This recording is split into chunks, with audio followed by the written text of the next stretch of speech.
வெறும் கோலும் கையும் இரு பரிவாரமாகும்.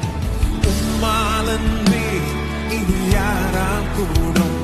வெறும் கோலும்